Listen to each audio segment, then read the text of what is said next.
नमस्कार दोस्तों, मेरे चैनल की फैक्ट में आप सभी का स्वागत है। दोस्तों, आज मैं आपको बलात्कार आखिर कैसे रुके इसके ऊपर एक रिसर्च बेस्ड एनालिसिस बताने जा रहा हूं। कहां कहां कमियां हैं, क्या क्या हुआ है, और एक मोस्ट इंपॉर्टेंट चीज कि निर्भया फंड जो बनाया गया था उसका एलोकेशन कैसे हुआ है। जिस भी मित्र ने मेरे चैनल को सब्सक्राइब नहीं किया है, सभी लोग सब्सक्राइब कर लें, सारे नोटिफिकेशन को ऑन कर लें और चैनल को प्रमोट करने के लिए आप अपनी वॉल पे व्हाट्सएप के माध्यम से इसको शेयर कर दें। दोस्तों, अभी हाल ही में उत्तर प्रदेश में कई सारे घटनाएं हुई हैं बलात्कार की जो बहुत जघन्यतम हैं। उसके बाद एक बार फिर से सोशल मीडिया और टीवी डिबेट्स में यह डिस्कशन का टॉपिक बना हुआ है। दोस्तों, देश में जो बलात्कार हो रहे हैं इससे कोई जघन्यतम अपराध दूसरा कोई नहीं है। बलात्कार मानवता को शर्मसार करने वाली एक ऐसी घटना है जिसकी जितनी निंदा की जाए, जिसके बारे में जितना कहा जाए वह कम है। दूसरी सबसे इंपॉर्टेंट चीज यह है कि आखिर इसको रोका कैसे जाए। क्या यह सिर्फ सरकार की जिम्मेदारी है?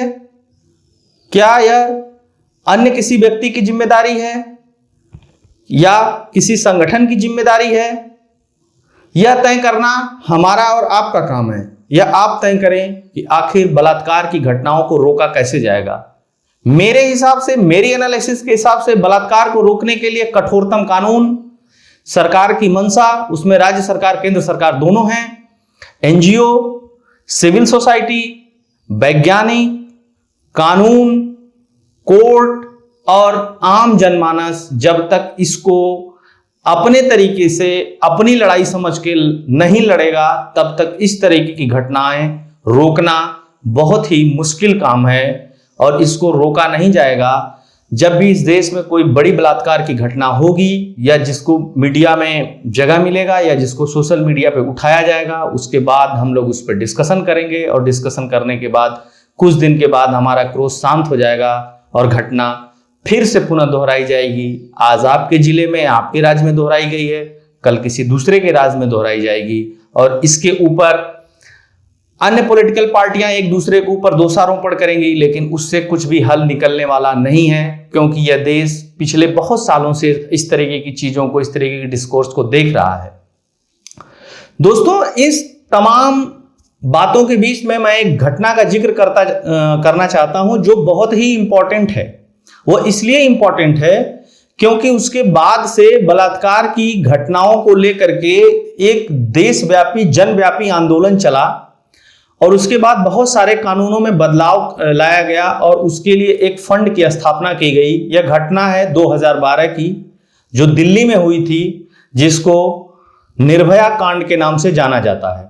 दोस्तों, 2012 में दिल्ली में यह हृदय विदारक घटना जो हुई, इसके बारे में शायद ही देश का कोई आदमी न जानता हो। आप सभी को उस घटना के बारे में पता है और उस घटना के बाद जो कानून में बदलाव हुआ उसके बारे में भी आप लोगों को बहुत सारी जानकारियां हैं। अगर नहीं भी जानकारी है तो आप गूगल करके उसको खोज सकते हैं।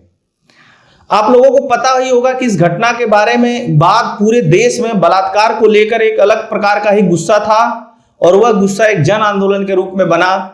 और इस घटना के बाद महिला सुरक्षा को ध्यान में रखते हुए उस समय की तत्कालीन मनमोहन सिंह की सरकार ने एक निर्भया फंड की स्थापना की,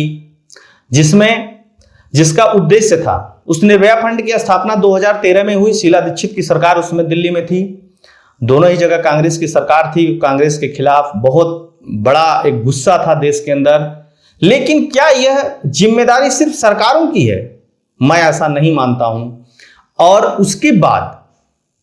उसके बाद निर्भया फंड की स्थापना होती है। तत्कालीन वित्त मंत्री पी चिदंबरम ने 1000 करोड़ रुपए से निर्भया फंड की स्थापना की और उसका जो मूल उद्देश्य था वो बलात्कार पीड़ितों की सहायता करना, बलात्कार को रोकना, महिला सुरक्षा के लिए योजना बनाना और उसको लागू करना, इस तरह की तमाम रिफॉर्म्स करने के लिए उस फंड की स्थापना की गई। शुरुआत में जैसे मैंने बताया कि 1000 करोड़ से उस फंड की स्थापना हुई थी। इस कांड को मतलब इस जो निर्भया कांड हुआ उसके बाद जब फंड की स्थापना हो गई तो इसको कहा गया कि केंद्र और राज्य दोनों सरकारें मिल करके आपस में इस फंड को बांटेंगी और उसके बाद जो भी कार्य योजना बनेगी उस पर कार्य किया जाएगा। लेकिन और एक इंपॉर्टेंट चीज और कि इसमें महिला और बाल विकास मंत्रालय, केंद्र सरकार का महिला और बाल विकास मंत्रालय इस फंड का एलोकेशन करेगा राज्यों को, जैसे जरूरत पड़ेगी, जिस राज्य की जितनी बड़ी जरूरत आवश्यकता है। केंद्र सरकार ने इस फंड को खर्च करने के लिए कुछ 5 तरीके की योजनाएं बनाई। पहली योजना थी केंद्रीय पीड़ित मुआवजा निधि, दूसरी योजना थी इमरजेंसी रिस्पॉन्स सपोर्ट सिस्टम, तीसरी योजना थी वन स्टॉप स्कीम, चौथी इसमें योजना थी महिलाओं और बच्चों के खिलाफ साइबर अपराध का रोकथाम, और चौथी योजना थी महिला पुलिस वॉलंटियर बनाना और उसका गठन करना। 2013 से 2018 के बीच में केंद्र सरकार ने कुल इसके मद में 3600 करोड़ रुपए का एलोकेशन किया, बजट में आवंटन किया 3600 करोड़ रुपए का। लेकिन अफसोस कि केंद्र और राज्य की सरकारें मिलकर 20% से भी कम बजट इस मद में उपयोग कर पाई हैं अब तक। एक दूसरी इंपॉर्टेंट चीज मैं बताता हूं कि 2015 से 2018 के बीच महिला सुरक्षा के लिए केंद्र सरकार ने 8500 करोड़ रुपए दिए, लेकिन उसमें से कुल 166 करोड़ रुपए ही खर्च हुए। इसलिए 2019 और 2020 के बजट में निर्भया फंड में किसी भी बजट का एलोकेशन नहीं किया गया, क्योंकि पूर्ववर्ती समय के जो पैसे का आवंटन हुआ था वही खर्च नहीं हो पाया था, तो और उस फंड में पैसे डालने का कोई मतलब नहीं था। निर्भया फंड के तहत आवंटित फंड का सबसे ज्यादा प्रयोग राज्य सरकारों के और केंद्र शासित प्रदेश के तौर पे अगर देखा जाए तो चंडीगढ़ ने किया। वह टोटल फंड जो उसको एलोकेट हुआ उसका 60% उसने खर्च किया। उसके बाद मिजोरम ने 56%, उत्तराखंड ने 51%, आंध्र प्रदेश ने 43%, नागालैंड ने 38%, वहीं दिल्ली और पश्चिम बंगाल ने 1 से 1.5% फंड ही खर्च किया। ये इंपॉर्टेंट चीज है। दिल्ली में ही हुई एक जघन्यतम घटना के ऊपर यह सारा फंड बना, निर्भया फंड बना, लेकिन वहां पे ही इस फंड का जो मतलब इस फंड को जो खर्च किया गया वो मात्र 1.5% खर्च किया गया। यह इंपॉर्टेंट चीज है। उसके अलावा पश्चिम बंगाल में भी 1 से 1.5% फंड ही खर्च किया गया, और मणिपुर, महाराष्ट्र, लक्षद्वीप ने तो 1 रुपया ही खर्च नहीं किया। इंपॉर्टेंट चीज, मणिपुर, महाराष्ट्र और लक्षद्वीप ने निर्भया फंड में जो पैसा मिला इनको निर्भया फंड से, उसका 1 भी रुपया महिला सुरक्षा और इस तरीके की चीजों पे नहीं खर्च किया। 3600 करोड़ के फंड में से 2264 करोड़ रुपया राज्य सरकारों को दिया जा चुका है, लेकिन राज्य सरकारों ने केवल टोटल एलोकेशन का 15% ही खर्च किया इस मद में। वहीं राज्य और केंद्र दोनों ने मिलाकर के 20% से कम खर्च किया। यह इंपॉर्टेंट चीज है। आप इस चीज को समझिएगा कि हमारी देश की केंद्र सरकार और प्रदेश सरकार, वो चाहे भाजपा की रही हो, चाहे कांग्रेस की रही हो, चाहे किसी भी पार्टी की रही हो, क्या वास्तव में सीरियस हैं? जब हमारे देश की सरकारें सीरियस नहीं रहेंगी तो आम जनता के ऊपर ही क्यों भार दिया जाएगा, या पुलिस सिस्टम को ही क्यों दोषी माना जाएगा? हम लोग, सभी लोग बराबर के दोषी हैं। जो जिस स्थान पे है, जिसका जितना उपयोग है, जिसका जितना दायित्व है, जिसका जितना कर्तव्य है, उसका निर्वहन ही तो नहीं कर पा रहे हैं हम, तभी तो ये दिक्कतें हैं। दूसरी चीज कि उत्तर प्रदेश ने भी 21% फंड ही खर्च किया, हरियाणा ने 32% खर्च किया, गुजरात ने 5% फंड खर्च किया। अब आप लोग एक बार नेशनल क्राइम ब्यूरो का आंकड़ा खुद ही उठा करके देखिएगा कि किस प्रदेश की क्या हालत है इस समय महिला अपराध, बाल अपराध को लेकर के। नेशनल क्राइम ब्यूरो का आंकड़ा देखिएगा आप लोग एक बार, एनसीआरबी उसको कहते हैं शॉर्ट फॉर्म में। आप उसका आंकड़ा देखिएगा, पढ़िएगा और सोचिएगा कि देश की किसी भी पार्टी की केंद्र सरकार हो या राज्य सरकार हो, वो महिला सुरक्षा को लेकर के या बाल सुरक्षा को लेकर के कितनी सीरियस है।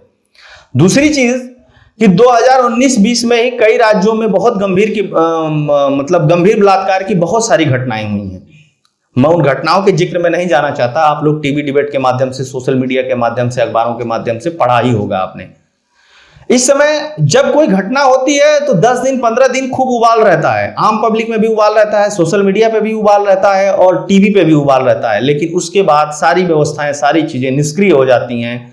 और जब निष्क्रिय हो जाती हैं फिर इसके तरफ कोई वाजिब प्रयास, कोई अच्छा प्रयास, कोई सार्थक प्रयास नहीं होता है, जिससे कोई रोड मैप नहीं मिलता है। यही कारण रहा है कि जब तक संगठित प्रयास नहीं होगा तब तक इस तरीके की घटनाओं को रोकना बहुत टफ काम है। आप खुद कभी सोचिएगा।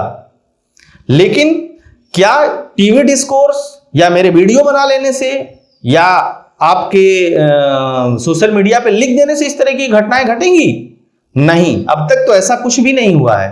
तो इसका हल कैसे निकलेगा, यह आप भी सोचिए, मैं भी सोचूं, देश की सरकारें भी सोचें, देश के एनजीओ भी सोचें, धार्मिक उलेमा, नेता, साधु, संत, इस तरीके के जितने भी सिस्टम के पार्ट लोग हैं, सभी लोग इस पे गहनता से सोचें, एक सार्थक प्रयास करें, जिससे कि इस तरीके की गंभीर घटनाएं इस देश में रुकें, ताकि यह देश एक सुंदर देश बने।